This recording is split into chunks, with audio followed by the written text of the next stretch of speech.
Tellement une adoration, mais aussi une supplication. Au oui et à l'amen, celui qui promet et qui réalise.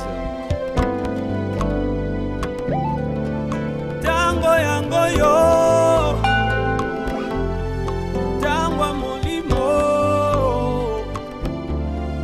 tango mafuta, tango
vous saluons dans le nom précieux de notre Seigneur Jésus-Christ. Je suis content de me retrouver encore devant le peuple de Dieu. Ça fait un bout de temps que nous sommes en mission, là où l'Église nous a envoyés dans une équipe à aller commencer une œuvre. Nous sommes à Kindobo, à côté du mausolée du docteur Tshisekedi. C'est là que nous sommes en train de planter une extension pour notre Église. Et ce matin, le pasteur m'a confié cette lourde charge de parler au peuple de Dieu. Nous le bénissons là où il est. Nous bénissons aussi son épouse, ainsi que tous les corps des anciens des diacres et tous les serviteurs de notre Église. Que Dieu soit loué. Amen. Ce matin, il y a un texte que nous allons lire, des thèmes que nous voulons partager avec vous. Nous l'intitulons « Jésus-Christ a brisé la verge qui nous opprimait ». Jésus-Christ a brisé la verge qui nous opprimait. Nous lisons dans le livre du prophète Ésaïe, au chapitre 9, du 1er au 7e verset.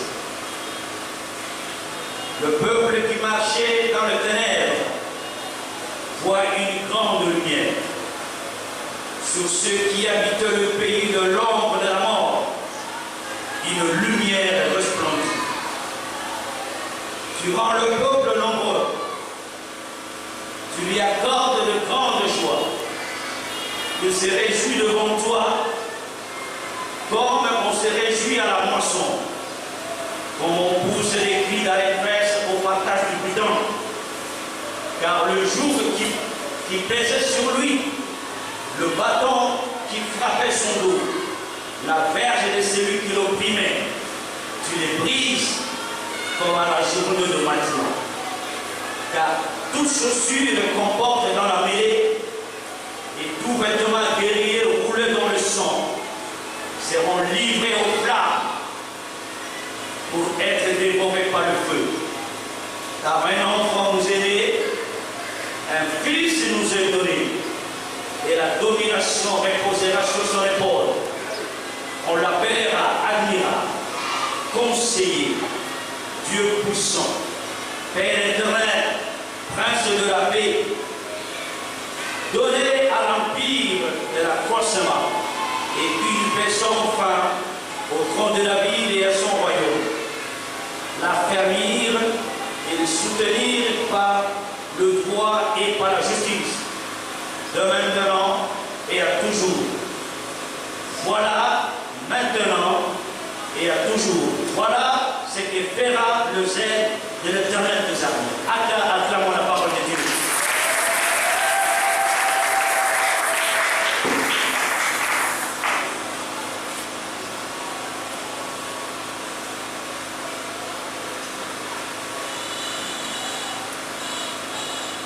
Bien-aimés dans le Seigneur, durant cette période de Noël, nous nous souvenons d'une attente, l'attente de la venue du Christ, le Sauveur, Dieu devenu homme. Nous savons tous que Jésus est déjà venu sur terre il y a plus de 2000 ans. Nous attendons sa venue parce qu'avant de quitter sur cette terre, lui-même, il nous a promis, qu'il reviendrait. Et pourquoi aujourd'hui nous sommes en train de l'attendre? Alors qu'il est déjà venu et qu'il est déjà rentré vers le Père. Et aujourd'hui nous voulons exploiter cette portion du livre du prophète Ésaïe, un livre messianique. Le prophète Ésaïe qui a parlé avec précision de la venue du Messie. Dans cette portion de l'Écriture que nous avons lue, bien-aimés, nous trouvons la déclaration d'intention universelle de Dieu pour pour l'humanité. Dieu associe l'homme, Dieu nous associe à son vaste plan du salut pour l'humanité. Si dans le livre de Genèse, Dieu, il était lui-même le premier missionnaire qui descendait dans le jardin d'Éden, parlait, enseignait à Adam chaque soir, comme il est écrit dans la Bible. Dieu, il s'est fait chair lui-même et il a envoyé Jésus-Christ. Et quand Jésus était sur la terre, il était le Dieu missionnaire. Amen. Le prophète Ésaïe, qui a reçu la révélation des dieux et son inspiration pour parler, prophétiser, prédire la venue du Messie, il est en train de nous montrer ici qui est cet enfant qui va venir. C'est lui que nous sommes en train d'attendre. C'est lui qui était promis avant, dans plusieurs siècles avant, et qui est venu, le Messie. Le Messie, bien aimé, c'est Dieu qui s'était envoyé lui-même sauver l'humanité, apportant la chair. Et lorsque Jésus est venu, il est venu accomplir la grande prophétie que Dieu avait faite dans le livre de Genèse, chapitre 3, verset 15. Alors que Adam et Ève avaient péché, Dieu avait donné la sentence, il avait donné la sanction à l'un et à l'autre. Et Dieu s'adressa au serpent. Il a dit au serpent que je mettrai une inimitié entre toi et la femme, entre ta postérité et sa postérité. Celle-ci, entendons-nous parler de la postérité de la femme, t'écrasera la terre et toi, tu lui blesseras le talon. Jésus-Christ qui est de la descendance de la femme, il est venu accomplir cette grande prophétie du livre de Genèse. Et le prophète Ésaïe nous dit, car un enfant nous est né. Lorsqu'on dit un enfant nous est né, c'est la dimension humaine de Jésus. C'est lui qui devrait venir sauver l'humanité. C'était un homme, c'est lui qui devrait porter la chair. Et quand on dit un enfant nous est donné, c'est la dimension divine de Jésus. Car Jésus qui était venu, il était 100% homme et 100% Dieu. Amen. Bien-aimés dans le Seigneur, le Messie devrait naître avec la mission d'écraser la tête du serpent. Il était né et il savait pourquoi il était né. Mais aujourd'hui, pourquoi nous, qui sommes de cette contrée, nous sommes en train aussi d'attendre la célébration de la naissance de Jésus, alors que les uns disent qu'il était envoyé uniquement pour la maison d'Israël. Je voudrais nous dire, bien-aimés, que parmi les prophéties du prophète Ésaïe, il y a 5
puisse obéir au commandement que Dieu avait prescrit à son peuple. Amen. Un enfant nous est né. Il est né, Jésus, et nous sommes en train de l'attendre. En examinant minutieusement cette portion de la Bible, il y a quelques vérités que nous allons déceler. Lesquelles vérités je voudrais que nous puissions examiner ce matin. La Bible nous dit, et c'est la première vérité, l'enfant devrait naître parce qu'il avait la mission de faire disparaître le règne des ténèbres. La naissance de l'enfant, la naissance de Jésus, c'était pour mettre fin au règne des ténèbres. Amen. Publiquement, Jésus-Christ a effacé l'acte dont les ordonnances nous condamnaient. Et il l'a détruit en le clouant à la croix. Cela se trouve dans le livre des Colossiens au chapitre 2, versets 14 à 15. Le Fils de Dieu, il est venu pour détruire les œuvres du diable. L'enfant avait la mission de venir détruire les œuvres du diable. Bien-aimés, les enfants de Dieu, nous devons savoir que la mission que Jésus-Christ est venu accomplir, cette mission, c'est à nous de continuer à l'accomplir, parce qu'il nous a dit que nous aussi nous puissions aller et détruire les œuvres du diable. Raison pour laquelle Jésus-Christ, il nous montre et il nous a dit qu'il nous a donné le pouvoir de marcher sur le scorpion, le pouvoir de marcher sur le serpent, le pouvoir de dominer, le pouvoir d'anéantir le plan du diable. Amen. Bien-aimé, l'enfant né, il est venu accomplir des miracles. Et dans la Bible, nous trouvons à plusieurs endroits des portions de la Bible qui nous démontrent la démonstration des miracles de l'enfant. Celui qui était né, celui que les uns continuent à présenter encore dans la crèche, celui qui a vaincu la mort, celui qui est venu, il a fait des miracles. Une fois, il a fait le miracle de la résurrection de Lazare. Bien-aimé, lorsque Jésus avait fait le miracle pour la résurrection de Lazare, les gens étaient venus nombreux au tombeau de Lazare. Ils n'étaient pas venus voir Jésus, mais ils étaient venus pour voir Lazare. Raison pour laquelle ce matin, je voudrais dire à quelqu'un que lorsque le monde est en train de nous regarder, ce monde, il ne vient pas pour nous voir, mais le monde vient voir ce qui est en nous. Comme Lazare était l'attraction du peuple de son temps, ainsi Dieu veut que nous soyons l'attraction du monde aujourd'hui. Et voilà que Ésaïe nous dit, cet enfant, il l'appelle l'admirable. L'admirable, c'est celui devant lequel les gens viennent se mirer. Comme on est en train de se mirer devant un miroir, nous savons comment, lorsqu'on se mire devant un miroir, on regarde son apparence. Ainsi, Dieu veut que nous puissions venir nous mirer devant cet enfant qui va naître. Et nous devons savoir que cet aspect des choses était la typologie du modèle que Dieu avait montré à Moïse lorsqu'ils étaient dans le désert. Alors que Dieu avait dit à Moïse de construire le tabernacle, il y avait à l'entrée le parvis, il y avait une cuve d'airain, et dans la cuve d'airain, il y avait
l'alliance qui n'a pas été faite par les mains des hommes. C'est lui qui est venu et que nous sommes en train d'adorer. C'est le véritable, le Dieu parfait. Amen. Bien-aimés, la venue de Jésus, l'attente dans laquelle nous nous trouvons en ce moment-ci, avant d'arriver à la date conventionnelle de la célébration de la venue de Jésus, quand bien même nous savons que Jésus n'était pas né le 25 décembre, c'est une convention.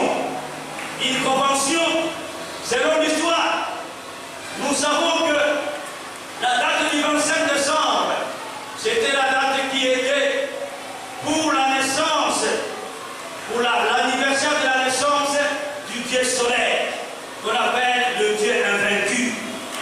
Et selon l'histoire de l'humanité, en ces temps-là, c'était une grande journée où beaucoup de gens étaient venus pour célébrer la naissance du Dieu solaire. Mais les enfants de Dieu, ils se sont dit, continuerons toujours nous à célébrer la naissance d'un roi païen. C'est pourquoi ils se sont convenus à cette même date du 25 décembre que les chrétiens aussi puissent célébrer la naissance du roi des rois. Amen. Celui que nous allons célébrer en date du 25 décembre, c'est le roi des rois. Et qui est venu nous amener un avenir glorieux. Nous avons lu dans le livre d'Ésaïe au chapitre 56, comme il est écrit, on nous parle des étrangers qui s'attacheront à l'Éternel pour les servir et pour l'aimer. Nous qui n'avions pas droit au chapitre, nous qui n'étions pas élevés selon les dieux pour que nous puissions participer. C'est nous qui sommes les croyants, nous qui attendons. Adoration, mais aussi une supplication. Au oui et à l'amen, c'est lui qui promet et qui réalise. Tango yango yo